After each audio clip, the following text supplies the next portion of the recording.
Selamat malam, jemaat Tuhan yang saya kasihi dalam nama Tuhan Yesus Kristus. Kita dapat bertemu lagi malam hari ini dalam pembacaan renungan kita yang kita yakini inilah makanan yang sesungguhnya yang benar-benar kita butuhkan hari-hari ini. Namun sebelumnya mari sama-sama kita tundukkan kepala, kita berdoa. Bapa dalam sorga, Bapa yang kami panggil dalam nama Tuhan Yesus Kristus, kami bersyukur lagi kepadamu Tuhan, kalau pada malam hari ini kami dapat lagi membuka kebenaran firman. Kami dapat membaca dan merenungkan kembali setiap firman yang kau tuliskan, supaya kami mengerti apa yang harus kami lakukan, apa yang harus kami perbuat, teristimewa di hari-hari yang sangat-sangat sukar ini. Oleh sebab itu, biar Roh Allah memimpin kami. Hikmat-Mu Engkau berikan kepada kami, sehingga kami pun dapat mengerti apa yang Tuhan mau. Terima kasih, kami akan membuka firman-Mu malam hari ini dalam nama Tuhan Yesus Kristus. Haleluya, amin. Bapak Ibu yang saya kasih dalam nama Tuhan Yesus Kristus, sudah kesekian malam kita lalui dengan kondisi yang seperti ini. Namun biarlah tidak mengurangi semangat kita, tidak mengurangi kerinduan kita untuk tetap ada bersekutu dengan Tuhan. Dan malam hari ini tema yang saya siapkan adalah bersiaplah. Bersiaplah. Bersiaplah. Kita akan buka dalam 2 Timotius 3, satu pembacaan ayat yang mana dikatakan di sini perikopnya. Saya akan bacakan 2 Timotius 3 ayat 1 sampai yang kelima. Keadaan manusia pada akhir zaman. Ketahuilah bahwa pada hari-hari terakhir akan datang masa yang sukar. Manusia akan mencintai dirinya sendiri dan menjadi hamba uang. Mereka akan membual dan menyombongkan diri. Mereka akan menjadi pemfitnah. Mereka akan berontak terhadap orang tua dan tidak tahu berterima kasih.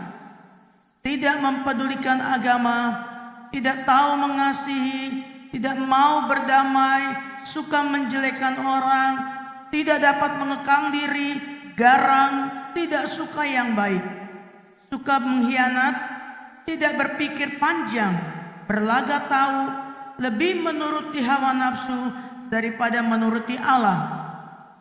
Secara lahiriah mereka menjalankan ibadah mereka, tetapi pada hakikatnya mereka memungkiri kekuatannya.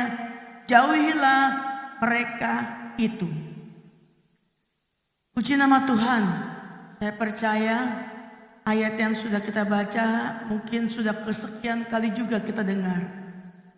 Namun malam hari ini Tuhan mengingatkan kepada saya khususnya bahwa memang saat ini seperti perikop katakan, keadaan manusia pada akhir zaman. Siapa yang ada pada akhir zaman? Kita semua yang ada sekarang ini. Kalau kita baca dikatakan ayat pertama, ketahuilah bahwa pada hari-hari terakhir akan datang masa yang sukar. Masa yang sukar sekarang kita sedang jalani.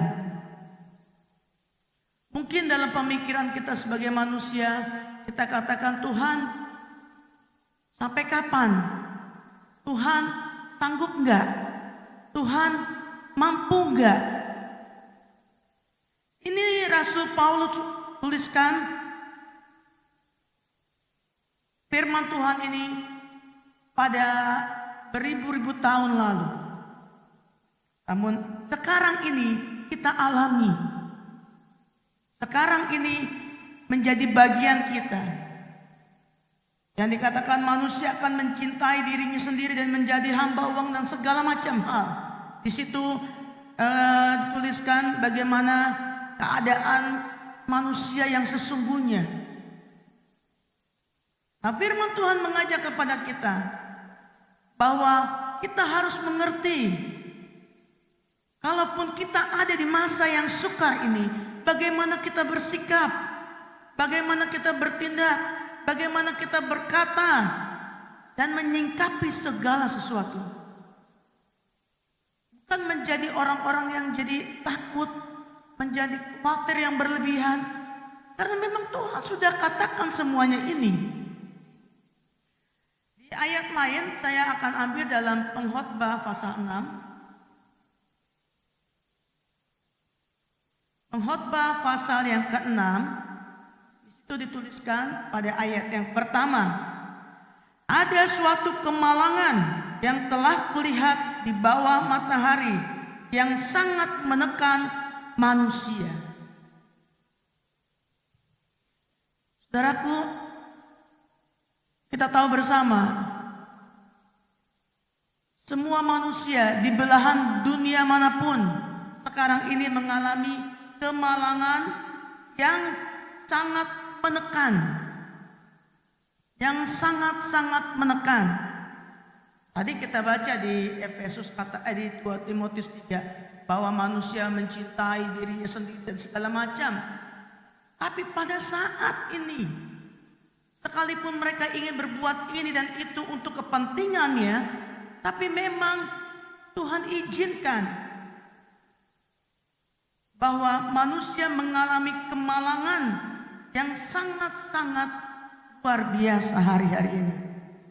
Kesusahan yang luar biasa kita dengar setiap hari, kita lihat di televisi apa yang terjadi. Sekalipun begitu banyak peraturan-peraturan yang dibuat oleh pemerintah, tapi berapa banyak orang juga yang melanggar. Mereka tidak mau diatur, mereka tidak mau didisiplinkan kehidupan mereka. Mereka hanya mementingkan dirinya sendiri. Mereka hanya memikirkan apa yang menjadi keperluan sendiri. Segala bentuk kejahatan hari-hari ini luar biasa. Bagaimana sikap kita sebagai anak Tuhan? Efesus 6 ayat 10.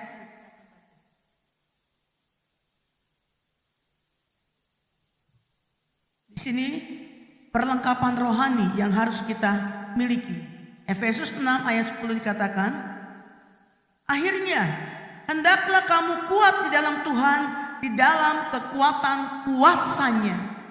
Hendaklah kamu kuat di dalam Tuhan, dalam kekuatan kuasanya.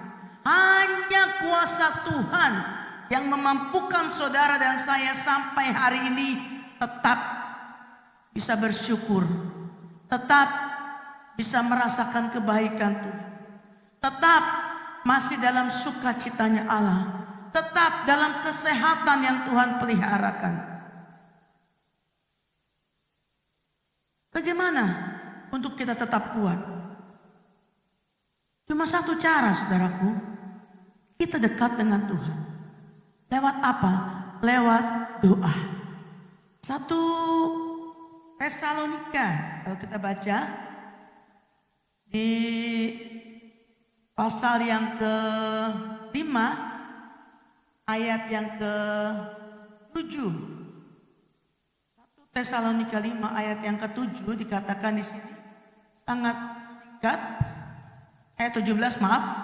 Ayat 17, tetaplah berdoa.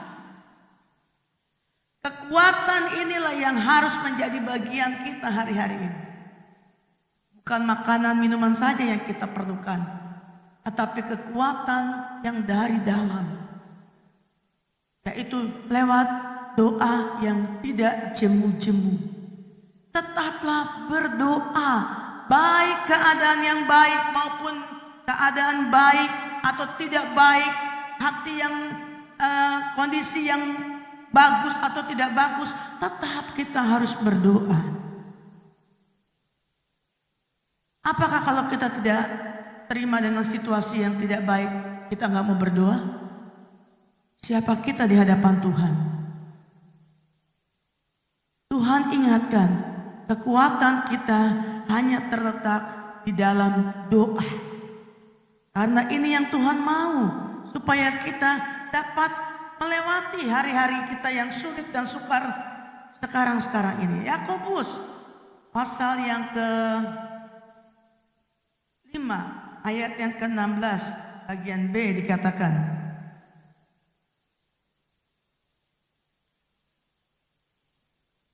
doa orang benar bila dengan yakin didoakan sangat besar kuasanya. Doa orang benar bila dengan yakin didoakan besar kuasanya. Hal yang tidak mungkin hari-hari ini bisa mungkin bagi kita karena Tuhan berkehendak atas kehidupan saudara dan saya. Contoh dalam firman Tuhan kita tahu dalam 2 Tawari 20. Kalau kita membaca sedikit tentang bagaimana Yosafat waktu itu dikatakan, kita akan buka 2 Tawari pasal yang ke-20 ayat yang ketiga. 2 Tawari 20 ayat yang ke-3. Demikian bunyi firman Tuhan. Yosafat menjadi takut lalu mengambil keputusan untuk mencari Tuhan. Ia menyuruhkan kepada seluruh Yehuda supaya berpuasa. Doa, puji Tuhan sudah dilakukan, tapi lebih ditingkatkan lagi, yaitu berpuasa. Karena memang tidak ada jalan lain hari-hari ini yang dapat kita lakukan selain kita berdoa, selain kita benar-benar bersekutu, selain kita benar-benar menyerahkan semuanya kepada Tuhan. Tuhan sanggup mengubah segala keadaan. Tuhan sanggup mengubah kelemahan menjadi kekuatan, kekhawatiran menjadi satu sukacita. Tuhan sanggup mengubah segala sesuatunya dalam keadaan apapun juga. Mazmur 121 dikatakan di sini, Mazmur 121 ayat yang ke-2 dikatakan di sini bahwa pertolongan kita hanya datang dari Tuhan. Ayat 2. Pertolonganku ialah dari Tuhan yang menjadikan langit dan bumi. Saudaraku, tidak ada tempat untuk kita bisa lari kemanapun kita mau pergi untuk menyelamatkan, untuk terlepas dari segala kemalangan, dari segala tekanan, dari segala kesukaran hidup hari-hari ini. Kita hanya dapat lari kepada Tuhan. Kita hanya dapat berseru kepada Tuhan. Dikatakan pertolonganku ialah datangnya dari Tuhan yang menjadikan langit dan bumi. Jadi saudaraku, percayalah, kita tetap dalam sukacita.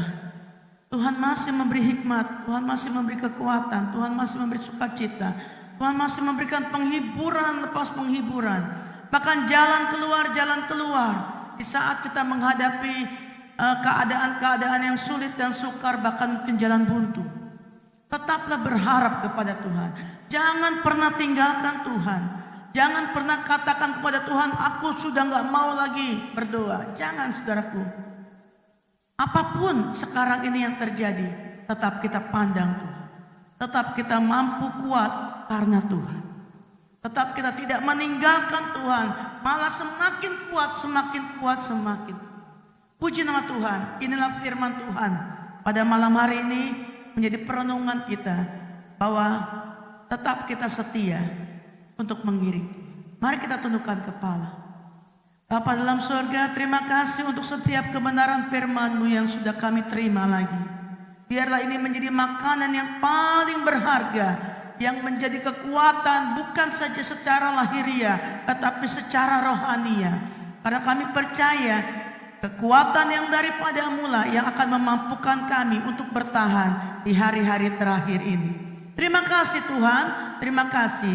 Kuatkan iman kami, berikan kepada kami semangat, berikan kepada kami sukacita untuk tetap mengiring Engkau setia menantikan pertolongan. Ampuni kami Tuhan dalam segala dosa kesalahan kami. Dalam nama Tuhan Yesus kami berdoa, haleluya, Amin.